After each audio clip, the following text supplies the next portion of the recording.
Hello and welcome to physics lesson 3.06 on horizontal launch. Well, what do we mean by horizontal launch? So we're now looking at specific applications of solving for projectiles. And remember, if we have projectile motion, we'll just draw in something that looks like this. And we have 2 points that we consider for launch. So we can talk about the top of the flight path, point number 1. Or we can talk about the mechanics when we launch from the ground, point number 2. Well, this doesn't make a lot of sense. How can you launch halfway? Well, it turns out if you have a cabinet or a countertop, and this is what we're going to do in lab, and you launch, let's say we're going to launch cars off the edge of a countertop. So we launch like this. So we've got a car up here, toy car that is, some wheels. That is the same as this. And so the mechanics that apply here are the mechanics that apply here. And it's as if, so when we launch horizontally, it is as if we are launching from the top of a flight path. And we have some specific physics that come into play at the top of the flight path regarding velocity and acceleration. So let's go top of the path. Let's talk about velocity first, then we'll talk about acceleration. Well, remember, what we talked about in the last video is at any point along this, I have motion in the horizontal and I have motion in the vertical, and they live lives that are separate from each other. So what do we know about velocity as we move along from this point over? And it turns out that the velocity is constant. So v sub x is constant at the top of the flight path. Well, what do we know about velocity in the vertical, v sub y, at the top of the flight path? Can you answer that question? Let me give you a second. Turns out that v sub y at the top of the flight path is 0. So my velocity at the top of the flight path is whatever I have in my horizontal. The velocity at the top of the flight path is horizontal. Well, how about acceleration? All right, so we have to talk about a sub x and a sub y. Again, we know that as we move through the entire range of motion, that my acceleration, it's constant velocity. So I don't have any horizontal acceleration. But we know that during the entire time of flight, I have vertical acceleration, and that's always 9.81 meters per second squared down.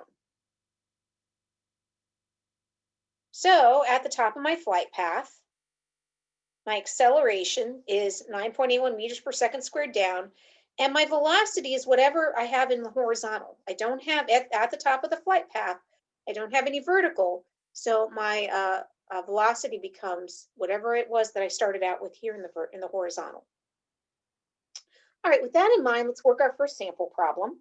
So we're going to, stunt driver is going to launch off a 50-meter high cliff. Let's make this our coordinate system. He's on a motorcycle, so let me do my best here.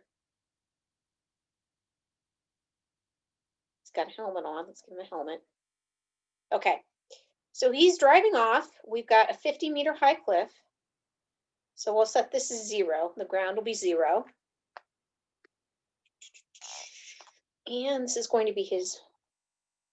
So he's got half a projectile. So his starting conditions are these. And he's going to land, I didn't draw this very well because this is supposed to be how fast must the driver leave the cliff top to land on the ground 90 meters below. This should be 90 meters. This should be double the length of that, and it's not. So I didn't draw that very well. But you'll notice I'm starting off with not only a coordinate system now, but a diagram. So we're probably always going to want to start with a diagram. What we talked about at the beginning of 3.05 is that if we have two motions in two different planes, we have to have two different equations. So I now have a movement in my horizontal. So I have to have a horizontal equation. And I have movement in my vertical. So I need to have a vertical equation, which means I need two separate variable banks. All right, so I'm going to have v sub o, v sub x sub o, x sub f, a sub x, and t. And now I'm going to have v sub o y, v sub f y, y sub o, y sub f, a, and t. All right, well, let's start off with the horizontal. Right away, hopefully, you can see that I've got stuff here I don't need. Why? Because remember, what we learned in the last video is that whatever horizontal vert velocity I start out with, so if I start off with, 15 meters per second here, it's going to be that same here, here, here, here, and here. So my horizontal velocity, when he jumps off this cliff, whatever my horizontal component is, that's what it's going to be down here at the end. So I can not even talk about, I don't have to talk about VO and VX, I just have V. And if my velocity is constant, I also don't have A. So I only have three kinematic variables. I've got velocity, displacement, and time. We're going to say this is, so from, this will be my 0, 0. So this is going to be 0, and that's going to be 0. Okay. What they do tell us is that he needs to land 90 meters from the base of the cliff. So I know this needs to be 90. They're asking how fast must he leave the cliff top to land on the level ground below. So we're solving at least for this. All right, let's come over here. All right, if the ground is 0, I'm starting at then positive 50. And we know that this is going to be negative 9.81 meters per second squared. So they want to know what my initial velocity and my final velocity are going to be, the vertical. And there will be a final velocity. When he comes down, he'll have a horizontal component and he'll have a vertical component. So he's going to hit. If you wanted to know his final velocity, you would have to combine the two. And we might just do that before we're done. But what about this initial? Well, remember, we're at the top of the flight path. What do we know about initial velocity in the vertical at the top of a flight path? It's 0. That means that, remember, we talked about velocity at the top of the flight path. Whatever the velocity is in the horizontal is what the velocity is. So when I solve for his initial velocity, that's in the horizontal and there's 0 in the vertical because, again, we're at the top of a flight path. Okay, so what could we do now? Well, it turns out that the time that it takes for me to go through the horizontal is going to be equal to the time it's going to take to move through the vertical. So time ties together. So just like we said in the first 3.05, first of all, I have two equations. And second, time ties them together.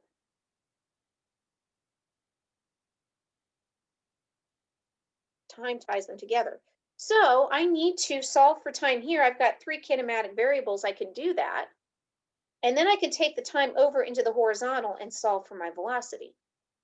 All right, I'm going to use the equation y sub f equals y sub o plus v sub o t plus 1/2 a t squared.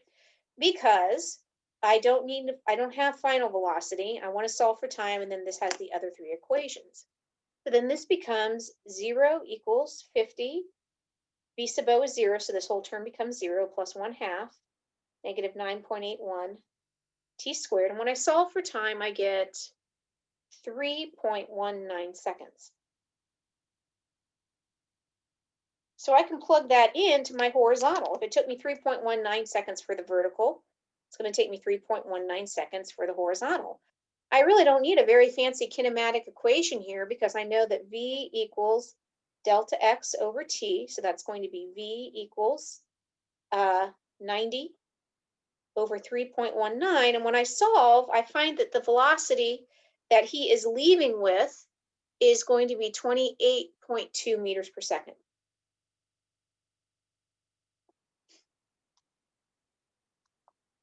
Okay, I'm going to add a part B to this. So for part B, let's say, what is his final velocity? Well, you might go, hey, it's 28.2. No, that's the velocity in his horizontal. So when he lands like this, he's going to have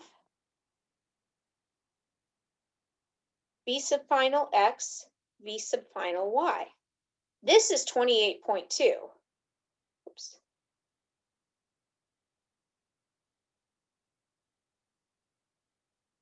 I have to solve for this, and then I can find the resultant.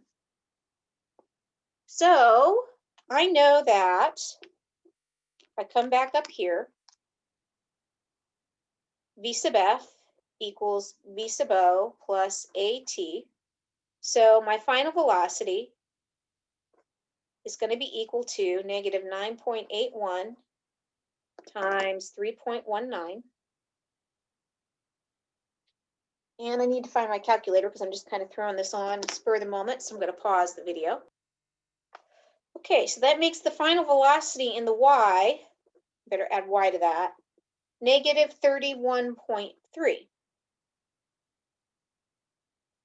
So that gives me my vertical component, and it gives me my horizontal component. So what do I do if I want to know the resultant? Pythagorean theorem. So if I take square root of 31.3 squared, and I add that to 28.2 squared, that gives me something that's not right.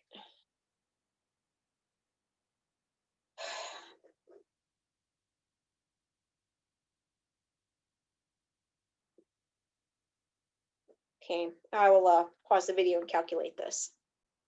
All right, and when I solve this, I end up with negative 42.1 meters per second.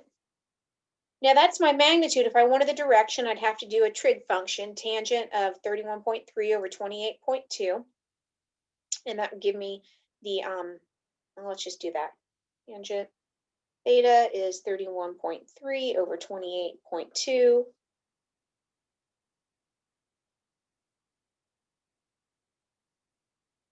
Shift tangent, and I get, he's going to land at a 48 degrees to the horizontal.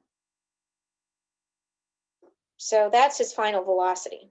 But notice what we had to do was we had to combine the x and the y. All right, you know what? This was a pretty long sample problem. I think we'll just keep it as one video. I was deciding if I wanted to do a part 1 or part 2. And I'm going to go ahead and slide my sheet up now so we can see the bottom problem, and I'll have some room to work it out.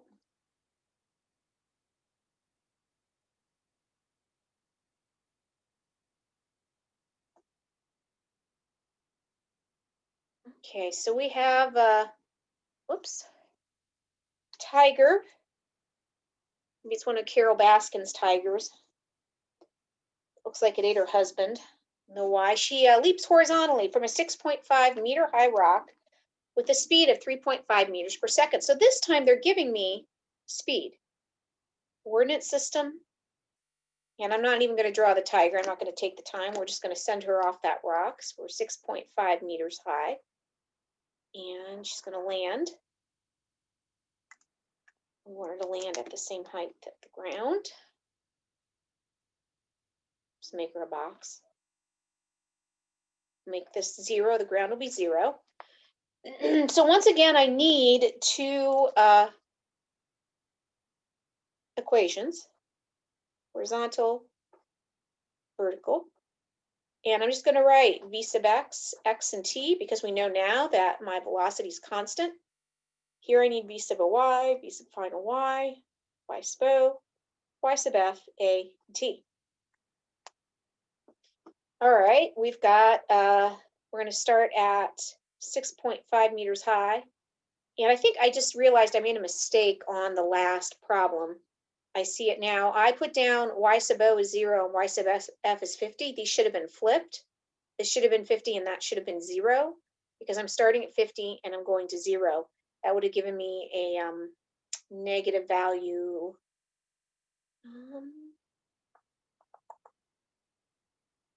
No, it wouldn't have. Yeah, so I ended up with a negative value there when I subtract that. And then, so I kind of just fudged my signs there. So apologies on that. Okay, so I'm starting off at 6.5 and I'm ending at 0. This is going to be negative 9.81. Okay, so I'm jumping off with a speed of 3.5 meters per second. Well, what do I have to do with that? Do I have to split that into components? And the answer is I don't, because that initial velocity vector is in the horizontal. So I'm going to put 3.5 meters per second here. And remember, because I'm at the top of a flight path, that becomes 0.